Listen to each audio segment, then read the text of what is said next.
Sekulow, why is the Department of Homeland Security protecting the privacy rights of foreign terrorists captured inside the United States? We'll talk about that today and more on Sekulow.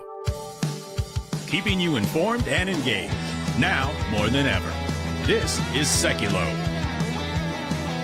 We want to hear from you. Share and post your comments or call 1-800-684-3110. And now your host, Jordan Sekulow. All right, this one, again, if I didn't have the letter from the members of Congress to the Department of Homeland Security, you might not even believe the absurdity here, but it's real. So you've got 3 members of Congress, Republicans. They sent this letter to Secretary Mayorkas. They are all on the Homeland Security Committee of the U.S. House of Representatives. They said, Dear Secretary Mayorkas, this letter went out yesterday. It's our understanding the Department of Homeland Security has implemented a new policy, get this, requiring members of Congress to obtain signed privacy release waivers from criminal non-U.S. citizens, including those illegally in the United States, and submit that waiver to the Department of Homeland Security before DHS will provide the committee with general information about the threats posed by such individuals. Okay, this came about because, again, specifically, they were asking about the attempted attack on George W. Bush, former President George W. Bush, and another potential terrorist attack, again, on one of our U.S. institutions. So when you look at this again, and I understand that this was relevant to a July 4th mass shooting plot in Richmond, Virginia by 2 illegal immigrants, and an assassination ISIS-style plot, again, by someone who is a non-citizen. And I just want you to understand this legally. There's privacy issues, of course, if you're a U.S. citizen and the government's handing out information.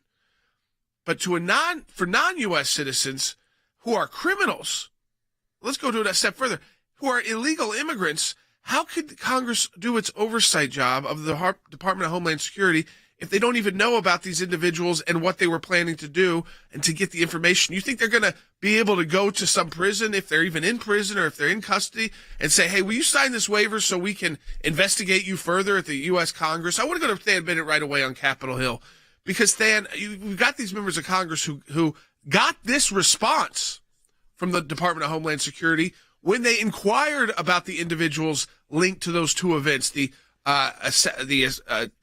thwarted assassination attempt of former President George W. Bush and the planned mass shooting event on July 4th. And then they get this response from DHS. Hey, members of Congress, go track down and get a signature and then send that signature to us and we'll get you some info. Jordan, we're used to crazy things coming out of Washington, D.C., but this one really does take the cake. You mentioned these privacy release waivers. I can tell you from my time on Capitol Hill, Jordan, these are release waivers that are used by members of Congress when one of their citizens, one of their constituents, contacts them and asks for help with an agency. You get that information so that that member can act on behalf of the citizen. Jordan, we're talking about non-citizens here, number 1, so the release waiver shouldn't apply. Number 2, you're talking about terror threats. And number 3, this might be the most significant one, Jordan. This is the Homeland Security Committee with an obligation to make sure that our country is prepared to safeguard against these threats. Look, we know from our work at the ACLJ that the Department of Homeland Security has actually been hiding information about people on the terror watch list that come over the border and are detained. Jordan, if the executive branch is going to hide information about terror threats that are inside our country, and then they're going to turn to the members of Congress who have a duty on the legislative branch side to safeguard against these terrorists and block them from receiving that information, Jordan, who in our government is going to stop these threats from existing? I'm not sure who's left. You know, this is, again, think about that, folks. Think about what they just said. Don't even know who's left. And Logan, we're doing work on this. You know, we've been battling with Department of Homeland Security on a number of issues. This, when they pulled down the press release on the terrorists that they had apprehended, and we've got a lawsuit. I'm holding that in my hand against DHS on that. So we're doing a lot of work here. This might be another FOIA right here. We're looking into it as well. Yeah, be a part of that movement right now. Give us a call, 1-800-684-3110. If you want your voice heard on the air as we protect the privacy of terrorists here in this country for some reason, give us a call. And also check out the work of the ACLJ at aclj.org. Be right back. Because of the support of every member of the ACLJ, one of the practice areas that we've been able to develop is Freedom of Information Act requests, or FOIA requests. It's thousands of pages of paper, and in those thousands of pages of paper, you usually find a nugget. The goal here is to gather the puzzle pieces. Sometimes you don't know which ones will be important until they become important. Government agencies acting out of control. We have exposed that in our FOIA litigation, and we do that every day that we bring these cases. It is your statutory right as an American citizen to have access to documents that reveal how the government is functioning, how your government is functioning. Do you remember the Iran deal? There was a video about what took place on that deal, and it was edited. The edit took out the key part of what was going on. State Department, White House, editing videos to keep it from the American public. We know because our FOIA litigation got that document. We took it to the IRS. No one ever does that. What the IRS was doing was violating the Constitution and statutory law. Because of the litigation we engaged in, they can't do what they were doing before. And they've been hiding behind in the shadows. These FOIAs bring them to light. All of this information came because we went to court to get the information. Many times when we make these requests, the requests actually end up in court as the bureaucracy fights back to withhold the information. But that's okay because the law is on our side. We are entitled to the information that is in these requests that we have made. We've got the declassified list of Obama administration officials who started asking to unmask. We have caught them now. They have no one in there to protect them anymore. They were used to the bureaucracy protecting them. Those of you that support the ACLJ, this is what it's all about at the end of the day. Support the work of the ACLJ with our matching challenge. Go to aclj.org. It's all because of you. And you can doubly impact your donation today at aclj.org. Go online and donate now.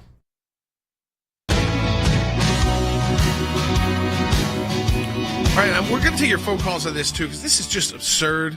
1-800-684-3110. That's 1-800-684-3110. On this lawsuit, too, that we filed against Department of Homeland Security about why they took down that information about the terrorists they apprehended at the border. You know, that goes against their narrative when they apprehend terrorists who are utilizing our porous southern border.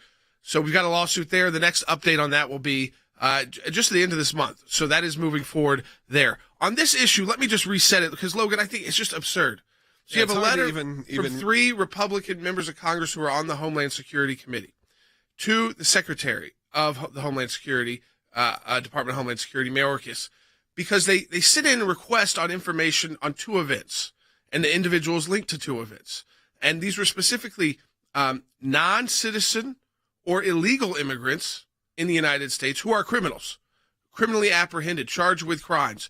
In this case, both charged with terror-related charges. One, a planned July 4th mass shooting in Richmond, Virginia. Second, a thwarted assassination attempt of former President George W. Bush. And the response they got back from the Department of Homeland Security said, we're implementing a new policy requiring members of Congress who have direct oversight, remember, they have the power of the purse here, they have direct oversight, to obtain signed privacy release waivers from criminal non-U.S. citizens.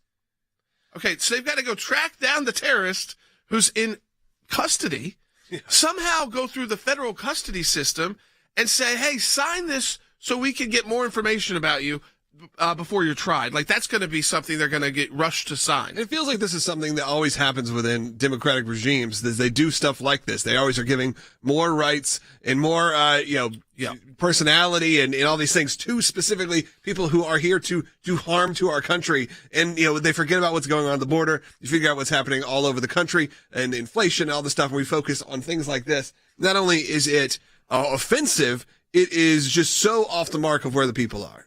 Yeah, I mean, you think about that plot against George W. Bush. That was ISIS inspired by an Iraqi who traveled here. So he's a non-U.S. citizen now in custody. Why do members of Congress? There are privacy rights for Americans. That's one thing. Yeah. Okay, so before they splash your information out at some hearing, there's privacy rights to some extent. If you've made public statements like on a social media platform, they can use all that. They can use anything they want. They don't have to get your signature. But they actually want them to, this is the part I don't get. Because that may be the intent here, is that it's impossible, it's unworkable. How are they supposed to get these signatures? Yeah, no, Jordan, they're essentially saying that they're refusing to brief members of Congress. That's what this is. Because, look, even if a member of Congress could run down, this non-citizen terror threat that's been detained, you think that non-citizen terror threat is really going to sign a waiver that gives permission for the investigation to go? No, of course they're not, Jordan. So this is essentially the Department of Homeland Security, by the way, with a fiduciary responsibility to keep this committee briefed. It's them telling that committee, we will not brief you on these matters. Jordan, I did want to mention one thing. You talked about these three members, John Katko, August Pfluger, and Myra Flores, who signed this letter. This is a very positive step for Congresswoman Myra Flores, though. Remember, she was just elected in a district that this was really the main issue that campaign was run on. Border security, terror threats to the United States, and she came to Congress saying that she was going to get to the bottom of some of these problems. So I will say, as much as I'm outraged that the department has had this response, good for her, Jordan, for coming to Congress and making this one of the very first issues she leads on. Ben Cisney from our legal team, and folks, I want to take your calls on this, because this is directed at our national security. 1-800-684-3110. How absurd is it to you that they're telling members of Congress, the Biden administration, go get a signature of one of these terrorists before we're going to provide you any information about them? And by the way, they can provide information in classified briefings and private and briefings that aren't on television. That's pretty common for the Homeland Security Committee. So that's not what they said, though. They didn't say, hey, we'll do this in private for you. No, it's you have to go get their signature. This is outrageous, folks. Give us a call, 1-800-684-3110. But Ben Cisney just pointed out that in our lawsuit, a FOIA lawsuit involving Congressman Swalwell and Fang Fang, the agency has redacted and withheld info about Fang Fang to protect her privacy. She's a non-U.S. citizen Chinese spy who might not even be Fang Fang. I mean, that's just the name that they, again, who disappeared. After, this is the absurdity here. So we at the ACLJ are able to expose it. We've got our own legal documents. They're telling members of Congress this. And I think from the American people, this is where it gets nervous. They are giving more rights, like Logan said.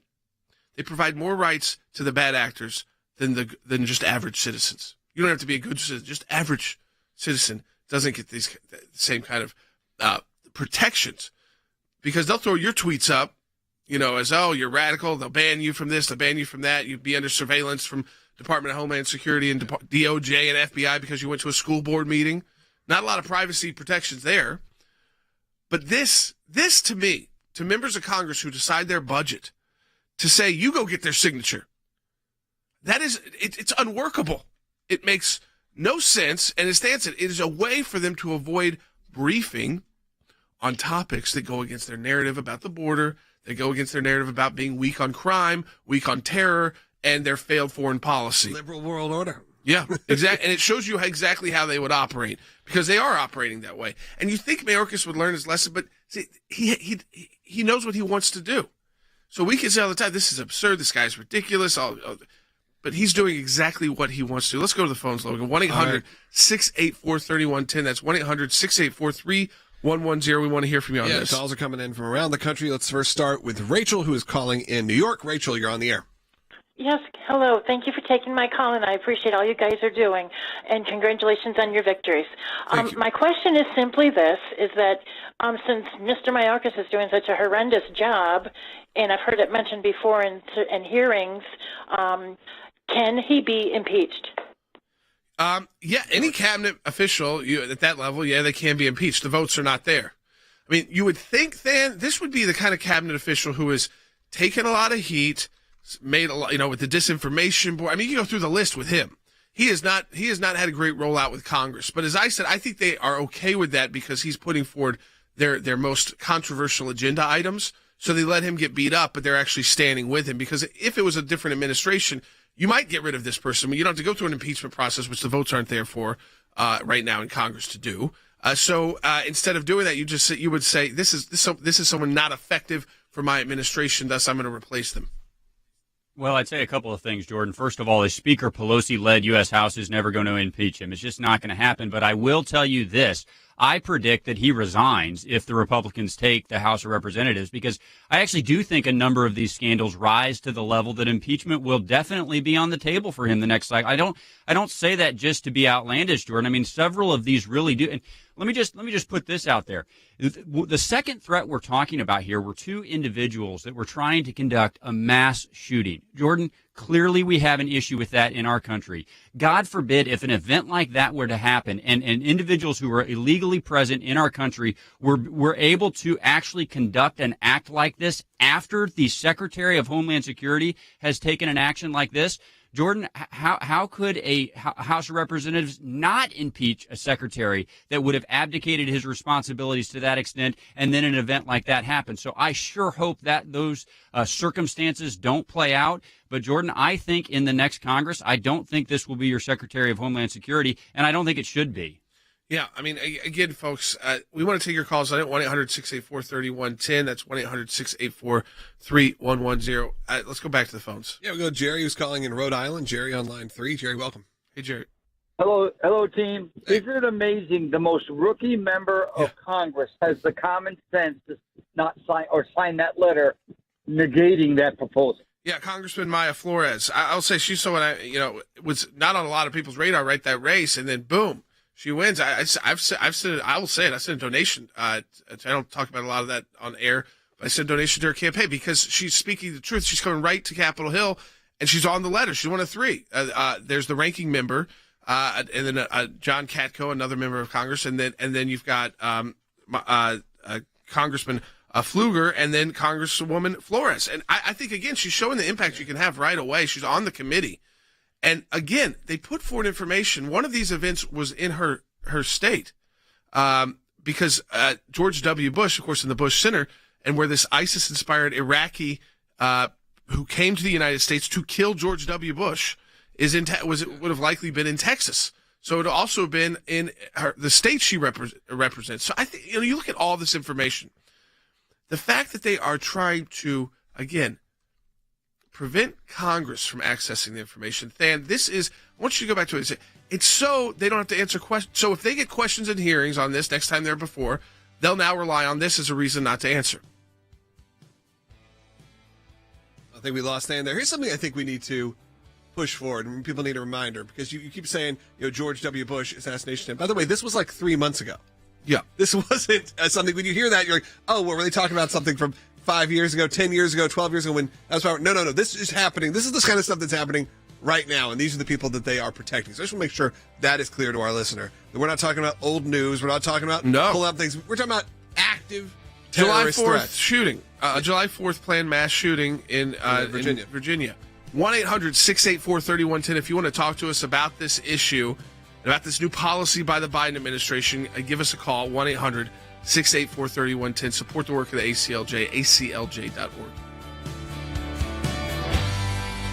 In my time in service, both as CI director and as Secretary of State, I watched the good work that the ACLJ was doing here in the States and all across the world. The ACLJ's work at the UN, overseas with the European Court of Justice, is incredibly important. We have on our team lawyers, non-lawyers as well, that are policy experts. They're all engaged in foreign policy issues. We have been focused on protecting the nation state of Israel, particularly before the United Nations. We don't shy away from the battles that are going on at the UN and just complain about them. We actually try to go in and do something positive and actually affect change. The risk of a incomplete or unsolid relationship between the United States of America and Israel is real. Israel is very important to the ACLJ, and we will always fight for Israel's rights. We had a series of cases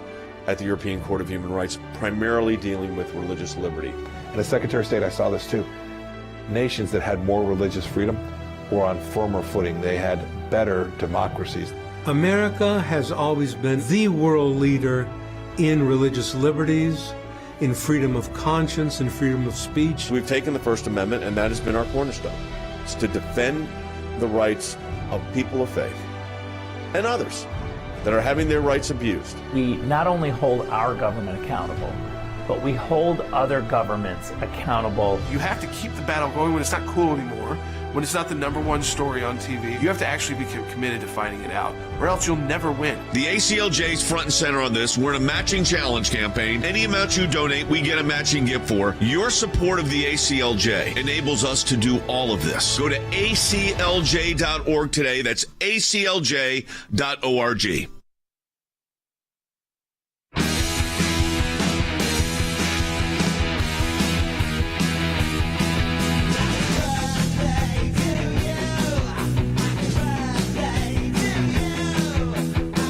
Happy birthday, man. It's Jordan's birthday today. It's a big one. I won't say. Birthday. Jordan is 40 years old. I remember going to Will, our producer, his dad's 40th birthday, which was all like offensive, I think, now to think about. That was like, at that point, it was like, you're an old man over the hill. Over the hill. So happy birthday. Thank you. So we don't want to. Thanks, team. Yes, we're excited. So thank you for playing that. We appreciate it. Yeah, it's a big one. 1-800-684. You're an adult now. You could be everything, anything you want to be. Yeah. At 35, you can run for every office. Yeah. So at 40, it's just kind 35, though, seems like if you do run for that office, it's like, give it a few more years. Yeah. Now, you never know. No, you're right in the mix. Yeah. Better do it now. Yeah, how old was Obama? Like 48? Whatever you ran for. Thank you. I appreciate I don't know that. about whatever you ran for. But most of things, I would. Not everything. I don't know. Like, I don't know if I want you as like the head of my like HOA. Like, I think that. I don't know. No, you don't You'd be want like, that. yeah, you'd be like all up in my business. Like, I couldn't have a I live snake in a or non-HOA something. neighborhood for freedom purposes. Yeah, exactly. I'm on the HOA board. I'm vice president, so I'm the one telling you no snakes. Yes, yeah. In our neighborhood, you do whatever What you kind want of to dog do. is that? Yeah, that kind of thing. All right, let's go ahead, continue our conversation. Suntan. What? Oh yeah, I'm sure probably listening. So let's move on. All right. All right, should we take some calls? Yeah. Okay, we'll get back on track. We're obviously talking about a very serious topic here. But let's go to Kelly, who's calling in Connecticut on line 1. You know what I think before Kelly, you say? Most of our callers today, Connecticut, New York, not exactly. I think when you think about our listenership, a lot of people, and this is just showing the support and the impact the ACLJ has and this show has, is that you think of who's listening to conservative talk radio, who's listening to conservative Facebook Lives and that kind of thing. And you start usually compartmentalize it to be, maybe it's from the South, maybe it's from Arizona and Texas, deep red states, Oklahoma, whatever. But no, most of our supporters come from all over the country. Actually, some of our biggest pockets of supporters are Southern California and New York and Connecticut and places like that. Obviously, Texas and those as well. But Kelly, welcome. You're on the air, calling from Connecticut. Hey, Kelly. Thank you for taking my call. I marvel that anyone could suggest or even think that if you're not a citizen here, you get these rights. But what idiot comes up with this kind of... Well, this is this was what I think, Kelly, what you said is why it's idiotic. They created this thing. I mean, I think what's important is, like Stan's talked about on the air, is that they created this policy. It's not mandated by any laws to protect non-U.S. citizens, to protect illegal immigrant criminals. These are people who have already been charged with crimes. So they have already lost many rights even as non-citizens because they are charged with serious crimes of terrorism. They weren't just like randomly trying to get information about random illegal immigrants, which, by the way, they should be able to do. But in this case, they had a purpose. It was people charged with terrorist-related charges. An Iraqi linked to ISIS to try to kill George W. Bush a few months ago.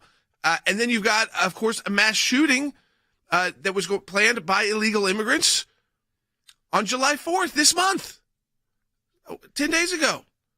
And they want to get the information about the bill. Not now. Now, to get the information, we'll give it to you if you can get your staffer to get into the prison, make the arrangement to get their signature from the non-citizen so that you can then get information. And by the way, there's nothing that requires that non-citizen to sign this. I think that needs to be made clear too. Yeah. They could just say, no Congress. No. And then Congress doesn't get the information, but yet Homeland Security will then say, we need $800 million this year for our budget. We need another $1 billion for this, or $3 billion for this. But we're not going to give you the information about even in a classified briefing.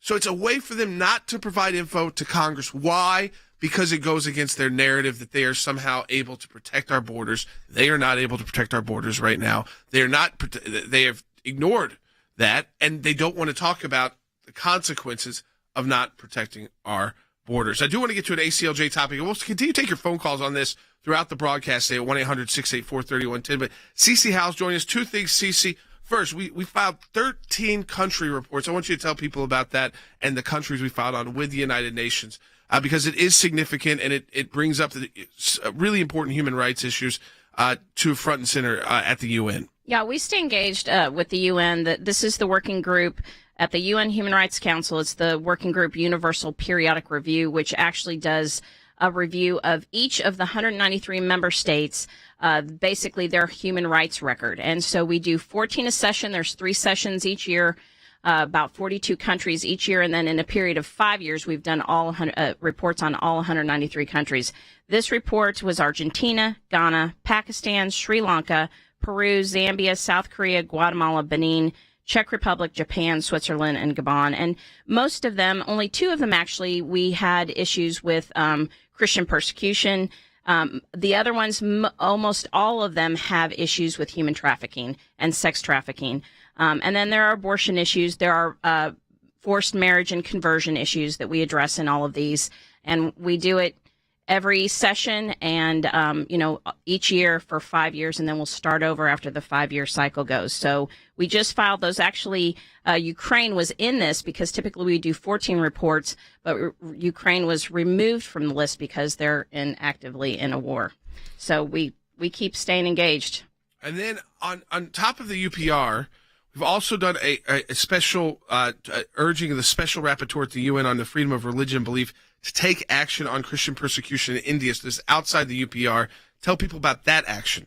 Right. So there are a lot of ways that we stay engaged at the United Nations, and we have special rapporteurs on different sections within the United Nations. This one was the Special Rapporteur on freedom of religion and belief, and he asked specifically on information and reports on any kind of persecution against indigenous people. Well, India is ranked number 10 on the World Watch list as the worst persecutor of Christians around the world. And of course, Christians are indigenous in India. They have tribal groups, and in 52 AD, Thomas actually was the one that brought Christianization to India. So we point out that in this past year, 2021, there were 761 reports of Christian persecution. And then in 2022, just in the first 5 months, there were 207 reported actions of violence against Christians. And we just point out that the Hindu group there is violent, really, against the Christians and what needs to happen to protect them. We knew the Trump administration took this very seriously, religious liberty worldwide. It's people like Secretary Pompeo, people like Rick Grenell, who were advising the president, and President Trump himself with clients that we had. This administration, they just don't seem to engage. I mean, you see the families sometimes of people being held abroad. You see the Griner, you see the other issues, whether it's religious freedom or other issues, and it's like they just don't, it's not a priority. Not only do they not engage. Because it always messes up their narrative. That's right. Not only do they not engage, we see things like taking Nigeria off a country of particular concern when they're one of the biggest persecutors of the Christian faith. So it's not only do they not engage, they actually take actions against it. That's, again, think about that. Not only do they not engage on international religious persecution, they take actions to prevent engagement on international religious persecution. That's why our role, where we can get outside of just the U.S., relying on the U.S. government and go right to the UN, is so important and critical. We have a matching challenge this month. Double the impact your donation if you're able to do it right now. If you're financially able, I know it's a tough time, but for those of you who you're financially able to do it, double the impact your donation. We have a matching challenge right now. Donate online at aclj.org. Be right back. Second half hour coming up. Here's what I want to say to our ACLJ members, or for those of you that enjoy watching this broadcast. Whether it is going after the deep state, whether it is litigation that we're engaged in, whether it is defending the persecuted church and getting individuals out of prison because of their faith in other countries, whether it's training lawyers to fight for religious liberty, not just here in the United States, but around the globe, whether it is producing a daily, 5 days a week, 1-hour live television and radio broadcast heard on thousands of radio stations, on TV platforms, on social media platforms. Your support of the ACLJ enables us to do all of this. We want to encourage you to support the work of the ACLJ, and when you do that, you're supporting our production teams, our videos, whether it's that kind of production and other things that we are working on. The ACLJ is front and center on this. We're in a matching challenge campaign. Any amount you donate, we get a matching gift for. Go to aclj.org. Keeping you informed and engaged. Now more than ever. This is Sekulow. And now your host, Jordan Sekulow. All right, welcome back to Sekulow. We are taking your phone calls too, 1-800-684-3110. That's 1-800-684-3110. And I want to get your thoughts on this again. So you got members of Congress. They have oversight authority, of course, because they have the power of the purse. I mean, they're very important. When you're a federal agency and you want money, you go to Congress. And the exchange is that Congress can get information on what you're doing. And here we have the Department of Homeland Security popping up yet once again. You know, this is the newest agency that's a cabinet-level agency. It was created after 9/11. But it's become very political, very politicized law enforcement agency, especially out of Washington, D.C. There's good people at DHS, the Border Patrol, ICE, trying to do their job. They're completely demonized all the time, of course, by the Department of Homeland Security. But get this, they tell members of Congress in a letter, members of Congress asked for information about the Iraqi who came to the U.S. 3 months ago, inspired by ISIS to kill former President George W. Bush. They wanted some information on that individual who was captured, thankfully, by law enforcement. And then they also want some information on some illegal immigrants who were captured by law enforcement, thankfully, before carrying out a mass shooting on July 4th in Richmond, Virginia, at a celebration for America's independence. So they put forward requests to the Department of Homeland Security for more information about these individuals, where they link to other people. By the way, these members of Congress used to deal with classified information. The briefing can be done. It doesn't have to all be done publicly. It's not necessarily we all get this information. This is for members of Congress. But think about this. These are non-citizens. In one situation, it's a non-citizen who came here to kill President George W. Bush. I think legally came here, but still a non-citizen doesn't have the same kind of rights. They get some rights, not the same kind of privacy rights. And then the others were illegal immigrants that wanted to carry out a mass shooting. So you got those two situations. And then members of Congress are told, yeah, we'll give you the information, which we have, if you go get their signature, Logan, which they're in federal custody. Right. So guess who's in control of you getting access to those people? The feds, not Congress. It'd be the again, a federal prison would be run by one of the executive branch agencies. So you'd have to get their permission to go in. And do you think their government provided attorney is going to say, yeah? Like if you were their attorney, would you say, hey, they've created this new right for you, sign it away? Yeah. Feels like an absurd waste of time also in a lot of ways that they are doing this. That this is the priorities that are being spent, the time that's being spent on these kind of things just feels, when you're dealing with such a crisis in the country right now, when it feels almost like a failed state right now, to be like, what do we need right now? We need more protections and privacies for people trying to do harm to our country. Feels absolutely insane. I'm sure a lot of people feel that way too. We do have some phone lines open because we took some in the last segment. So that's at 1-800-684-3110. If you're watching online, you can call in too, 1-800-684-3110. Yeah, I mean, again, the idea that you would send them to get this information is just absurd. So what do we do? I guess that's a question for a lot of people. They'll be hearing this, and I think what's good about this broadcast and the ACLJ in general is we're not just here to rant and rave and tell you and get you fired up.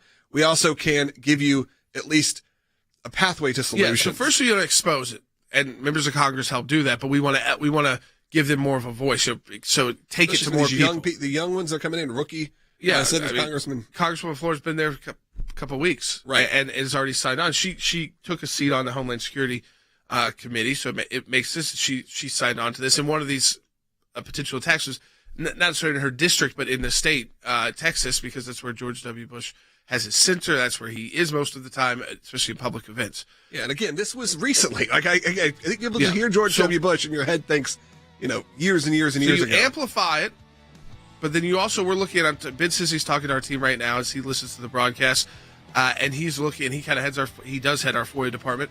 We're looking at now getting in the Freedom of Information Act request, which ultimately leads to the lawsuit and the challenge, because we're willing to do that at the ACLJ. to put in those resources and time to get the facts, to get the information, and to assist members of Congress who are just trying to do their job.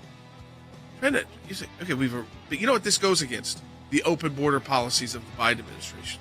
Because bad people are taking advantage, and they don't want you focusing on that at congressional hearings. Support the work of the ACLJ. That's at aclj.org. Double the impact of your donation. We have a matching challenge the entire month of July. Donate today, aclj.org, if you're financially able to. I know it's a tough time for folks, but if you are, we really need your support.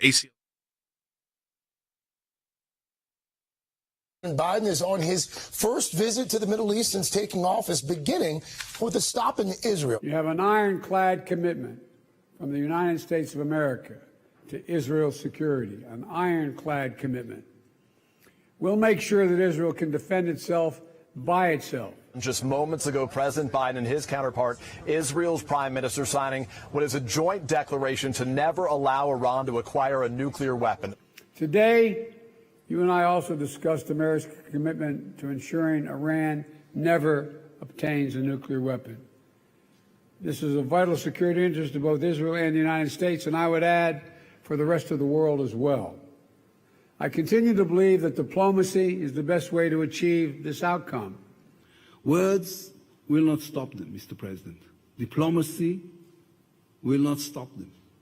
The only thing that will stop Iran is knowing that if they continue to develop their nuclear program, the free world will use force. President, who was shown one of the Iron Dome missile launchers, told Israeli television he wants to revive the stalled talks over ending Iran's nuclear program. I think it was a gigantic mistake for the last president to get out of the deal. Here in Israel, this is, of course, a top issue of concern for obvious reasons.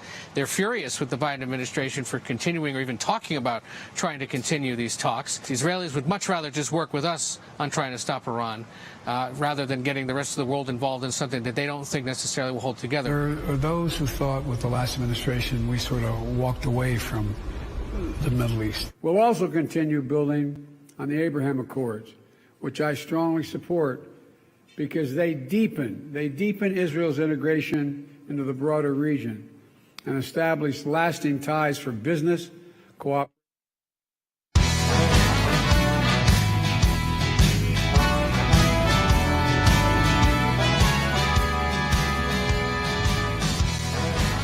Hey, welcome back to Sekulow. We are taking your phone calls, too. You know, President Biden is in Israel, so if you've got calls about this, a great time to put those calls in. We can answer your questions at 1-800-684-3110 before he heads to Saudi Arabia. But I want to go to Jeff Balaban. Jeff Balaban is a senior counsel with the ACLJ, oversees our office in Jerusalem, and he's there now. And, Jeff, just an update first on kind of the Israeli reaction initially to President Biden's trip that he's engaged in right now. It's a complicated time because he's with an interim prime minister and the government there. There's going to be, it looks like, elections coming up again for the fifth time in 3 years. But what has been kind of the overall takeaway by Israelis? I've been hearing things really all over the place. They're not sure what the purpose of this is. There's some cynicism that it started out as one thing, and then when the current government here disbanded, and now there's an interim government. They feel that it looks just like a political move by both the president and the current interim prime minister. But in terms of substance, you know, as always, when presidents come, no matter what they say, Israel treats it as though it's friendly. And Joe Biden certainly sounds friendly. But there are some details that are troubling. So people are wondering if there's any point to this other than a political round for Joe Biden maybe to get some credibility and help back at home, where he's obviously weak. Yep. Yair Lapid to push his own luck for prime minister here, but it looks political more than substantive. I mean, they signed this declaration, we're not going to have Iran have a nuclear weapon, but we know, Jeff, that the Biden administration, following the Obama administration, is putting Iran on the path. I mean, the deal that they want to get back into expires in a few years, and Iran has been violating all of the IAEA rules. We know that Iran is on a path to a nuclear weapon. So that rings pretty hollow to me when I see President Biden as a face of that, when his own administration and team are the ones still trying to get a deal with the Iranians. You're exactly right, Jordan. You know, their language throughout, this started with Obama, President Obama, and they pushed this JCPOA, quote, Iran deal, unquote, which everyone in Israel, from the right to the left, in the government and in the opposition, agreed was a terrible idea, would definitely lead to Iranian nuclear weapons. And now, I'm pretty sure the White House people just told us that Iran is basically turnkey. They're already only a few weeks away from nuclear weapons, thanks to the JCPOA.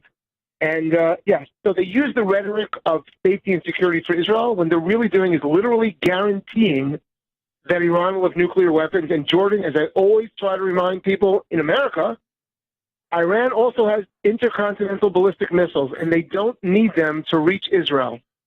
No. They can reach America. It's true. This is a huge threat, not just to the region, which already is causing. It caused some positives. Because the Biden administration doesn't like to talk about the Abraham Accords. We'll get to that in a minute because of the visit to Saudi Arabia. But it has seen some new unity in the region between Israel and some of its neighbors. And so it sits when you have a common enemy. But if you let that common enemy have just weapons that can wipe you out, wipe your entire country out, and Israel's a small country, but even the United States, when they are religious zealots who believe, part of their religious belief is that they've got to initiate the end of the world, and you do that by causing a massive attack. I think, again, this is what it confuses people a little because they just would see in the news. If they watch their local news tonight or their national news, they'll see Joe Biden standing with the Prime Minister of Israel, signing a thing saying we're never going to have Iran have a nuclear weapon. Sounds tough. And I think, and I'm sure Jeff can speak upon this as well, is you also have a large portion of the country that also doesn't know what's going on in Israel, doesn't understand that they're in the middle of governmental turmoil. There's a lot of stuff happening that isn't really being a part of this conversation. And obviously, last time around when President Trump was in office, there's a lot of combination of Israeli love and the Trump administration. It was one of those things that kept happening to the point where they were naming train stations and things after President Trump. It became almost over the top in some ways. When you have the opposite reaction, when you have a President Biden going in, saying they're going to sign these, try to do a two-state solution, all those same rhetoric that comes up. But again, ignoring the fact that Israel itself is in a bit of political turmoil. Yeah, and I will say, Jeff, they're pretty used to dealing and still operating and functioning this way. So unlike our country, which would not, it just wouldn't. Again, it's a country of 7 million versus our country of nearly 400 million people, and all these different things we've got set up. But has anything come up about the Palestinian, the consulate, in East Jerusalem? Any of those issues arising publicly, Jeff? It's interesting. You're raising a point that, when the last president, when President Trump came here, Israelis, the streets across the board were really excited because every place he went, he made clear that America recognizes that Israel is the Jewish state and the land that it's on is the Jewish homeland. So he went to the Western Wall, the Wailing Wall, a very holy site, obviously, in the old city of Jerusalem. And that was a very powerful moment. He moved the embassy to Jerusalem, and, we were there, and that was a very powerful moment. And it's important because America finally recognized publicly Israel's right, the Jewish homeland, the Jewish state's right to the Jewish homeland, in a way that Israel is the only sovereign nation that the world hasn't recognized that. And here comes Joe Biden, and I have to say, forget about his rhetoric that he loves Israel, and I don't think he hates Israel. I don't think that's the case, but he has a very leftist set of ideas. And so he's insisting, and it's interesting in this joint document, you'll notice the Israeli interim prime minister did not agree to this. Joe Biden asserted his support for two states, right? In other words, he's pushing that, not the Israelis.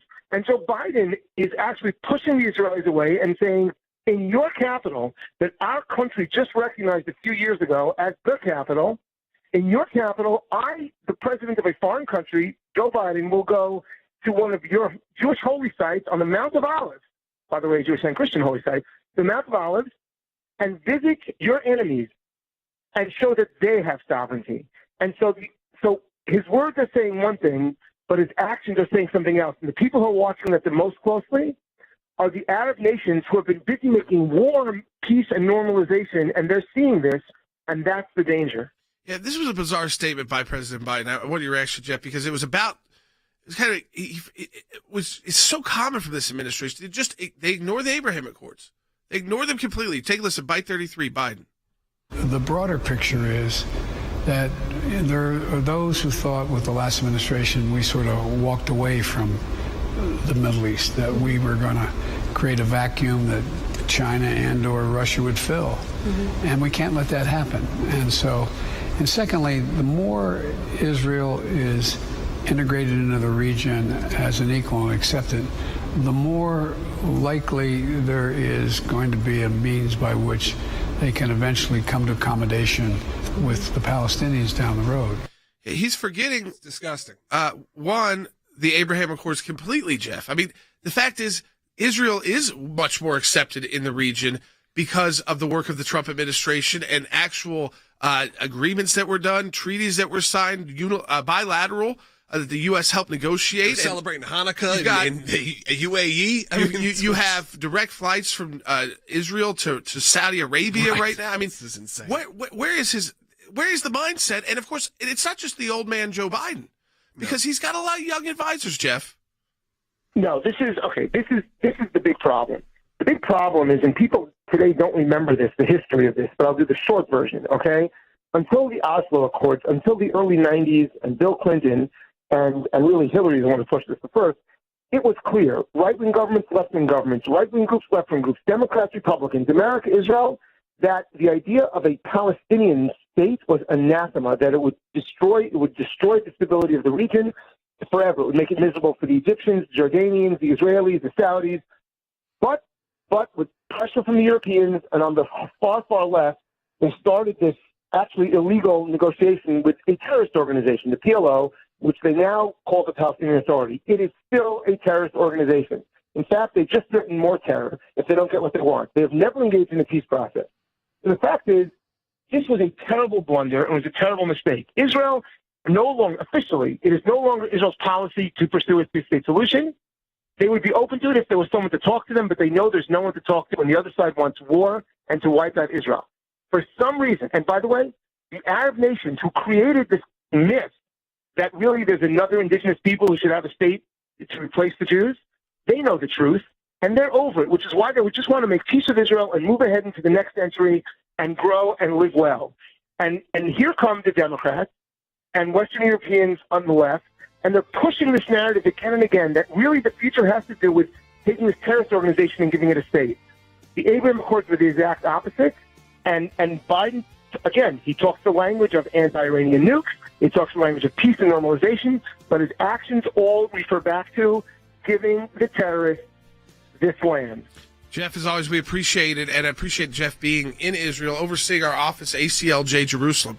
You know, we have that office, and so when these visits happen, we're able, and we work very closely with the Israeli government, all sides there politically, but we're able to have that office that we've had for years and build those relationships because of your support financially, the ACLJ. There are matching challenges this month of July. You double the impact of your donation. So $20 is like $40 for us, but you're just charged $20. If you can, donate today, aclj.org. It's how we continue that work in Israel. But right over there and right over there are two villages controlled by Hezbollah, and we've got coming in our background right now jeeps from the Israeli Defense Force. This is the blue line. How significant of a zone is this? How dangerous of a zone is this? You know, I must say that in my experience for the past 30 years, you know, I've been to this movie before. Yeah. Maybe the difference is now it's a 3D movie yeah. with so many other forces involved. But this is a security border in Israel. There's peace now. It's a fragile peace. It's a deceptive peace. Why do you say it? We talked about that before. Just why deceptive peace? It's deceptive because at any moment, you know, these 40,000 rockets and missiles on the border with Lebanon could, you know, be sprung and fired against Israel. After the war, the Lebanon army took place on the forts and on the border.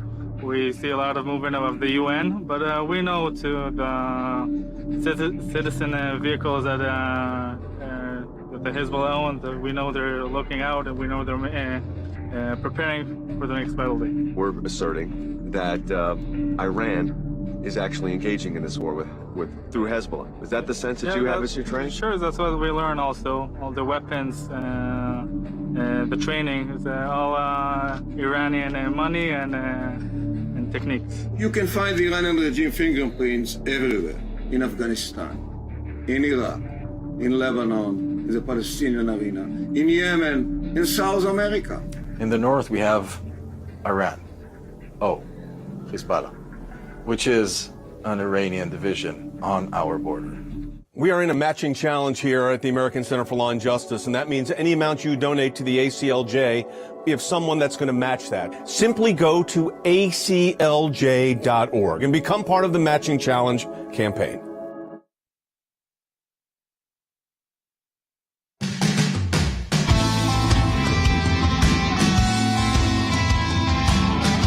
Sekulow. Hey, this is our last segment of the day. One, it's Jordan's birthday. So if you want to give him a nice birthday present, we have some phone lines open. And we want to hear from you. Right now, 1-800-684-3110. I mean, we only have about 9 minutes until this show wraps. So if you want to get your voice on the air, do it right now. Call in. We're going to quick screen some of these calls. We'll try to get as many up as possible. Again, that is at 1-800-684-3110. As we are right in the middle of our matching challenge here at the ACLJ. And what that means, I think it's important to know. You've heard from so many voices today. You've heard from our office in Israel. You've heard from Cece Heil, who was talking to countries all over the planet about with the work that we're doing here. So while it's easy to get isolated, talk about the news, and this show does talk about current events, what's happening in the world, I think it's also very important to hear the work that we do at the ACLJ and see it. And you can do that by not only going to aclj.org to donate, and right now it is the matching challenge, so all donations are effectively doubled. That means there's somebody else right on the other side saying, hey, if this person gives $10, I'll match it, $20, whatever it is. They will match that donation during the month of July. So that's awesome. But there's incredible content, and there's more coming at aclj.org. New stuff gets posted every day. I mean, look, we had a piece yesterday from Mike Pompeo that kind of went viral, and it became even news. It made breaking news. And from a lot of major outlets just due to the blog. So not only are we providing it to you, we're also providing it to content curators, stuff that are producing mainstream media who are looking for places to find incredible new content, and they're finding it at aclj.org. That's right. It's a Civic Secures Democracy Act, and we'll talk about that with Secretary Pompeo next time he's on the broadcast. But it's on our website, aclj.org. It was picked up by other places because he was kind of the leader who got out front on this, him and his team, to expose what, again, Civic Secures Democracy Act. These all sound wonderful and great. It's another CRT, horrendous, a gift to the teachers' unions and the radical left on indoctrinating your kids. And so why you should oppose this legislation in Congress. But I do want to say it's up at aclj.org so you can learn about it, share with your friends and family. But we'll talk about it with Secretary Pompeo next time he's on the broadcast. That's another reason I'm going to use my birthday as an opportunity to say this, because this is a matching challenge month where you double the impact of your donation. So if you give like $50 online to aclj.org, that's effectively $100 for us. We have a group of donors that match the donations that come through in the month of July. So it's not one of those crazy ones. It's not you get in the text message about politicians, 6 times match. It's double. And I'll take the day of my birthday to say, to use a little bit more time on it, because the reason why we could go right to Jerusalem, and we have Jeff Ballop on there, and it's not just Jeff, but an actual office in the Jewish homeland and the Jewish capital, the state of Israel in Jerusalem.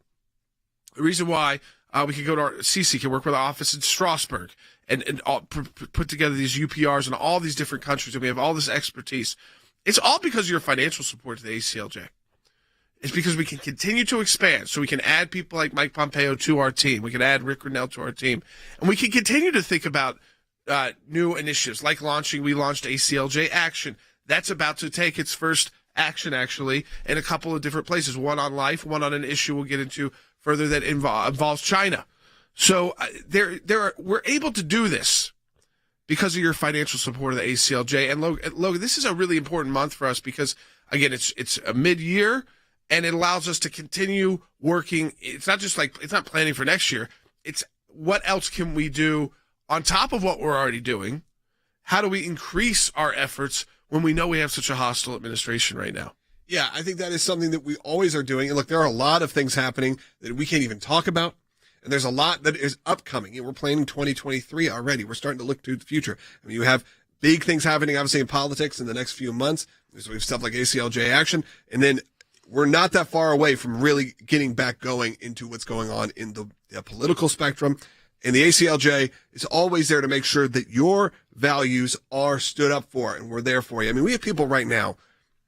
If you could see, I always say this, I wish you could all see beyond the glass, see beyond the camera, to see the incredible work that's happening just in this building alone. And this is one of many buildings across the country that has ACLJ work going on. There are hundreds of people who work on this broadcast, who work on the legal side of this. I mean, and so that we're able to broadcast and spread the word throughout the country and around the world. We have people right now who just posted happy birthday, Jordan's blessings from South Africa, where they're watching the show right now.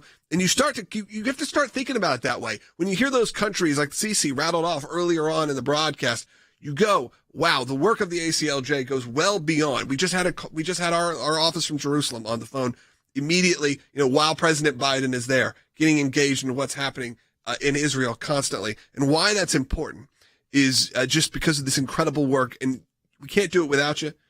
This whole organization is based off of your donations. A lot of those are small. Don't think like if you can't give $100, I'm not going to do it. A lot of those come from $5, $10, $20 donations. And during these special months, these matching months, again, all donations are effectively doubled. But it's really an amazing time to say it's Jordan's birthday. Still a lot of comments out there saying that we are twins. I think that is a very wrong assumption. I am much younger. No, I am a few years younger. I have twins, so I think that may be where people have heard twins a lot. Yeah. But no, I think they want to clear that up. But this work for the ACLJ, it's never been more important. And we started back in 2021, the ACLJ More Than Ever campaign. It's kind of rolled right into 2022 because it is more important now than it's ever been to have your voice in Washington and around the world. I'm going to have a little fun with this, too, on my birthday. But the ghost handshakes. We got people watching the broadcast. Well, even in Israel, President Biden is shaking hands with ghosts. This time, it was with the Israeli president, which in that country is a little bit different. So there you go. He walks up for a pretty long time. I think he turns it into a point, if you see it right there. I do have to say, I didn't write this joke. I stole this on the internet. So someone said it was the prophet Elijah. He was shaking the hand. It is in Israel. It is in Israel. So maybe he's having experiences. People have experiences there. Yeah, exactly. You never know. I mean, maybe, yeah. Look, if he comes back and says it was a spiritual experience, we'll give it to him. But yeah, shaking hands with more ghosts. It just makes me very nervous because he's talking about Iranian nuclear weapons, and we're talking about jet about ICBMs that could hit the United States of America. I wonder, Joan on YouTube, thank you, Jay, Jordan, the entire ACLJ team for your hard work to bring truth to light. We appreciate that. Listen, part of this broadcast is like amplifying what those 3 members of Congress wrote to DHS. We're amplifying it to the whole country, and as Logan said, the world, about the absurdity here. When it's good things, we amplify good things too. There's been a lot of bad things under this administration. But you'll see us shift, back and forth. We're not always trying to be negative. We're just actually dealing with reality. And the reality is you could hear nice words from Joe Biden in Israel, but understand that his policies don't add up to that. So that the people running his administration, their policy, they don't add up. It doesn't fit together. So, yeah, I think there's even an interesting bite from Senator Ted Cruz that I think we should play. It kind of gives you a idea of the world's, what it's like for them in Congress. Yeah, exactly. So let's listen to Senator Ted Cruz to wrap that up. It is amazing, Joe. You look across the world. Every single region of the world has gotten worse because the Biden administration will not stand up to our enemies, and it's almost as if they can't differentiate between our friends and our enemies. They treat our friends terribly, Senator, and they treat our enemies with weakness. Yeah, and you have comments like that. I think there's a lot of false narratives that go on saying, why are we blaming the Biden administration for what's happening in Russia and Ukraine? Well, you forget how much the U.S. is this global superpower, and we are involved in just about everything. Everything.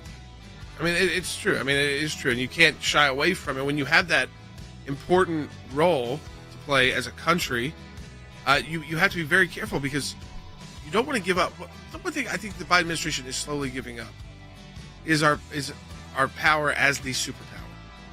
I think it all relates back to that. That's what Ted Cruz is talking about. Support our work, aclj.org. I appreciate it today on my birthday.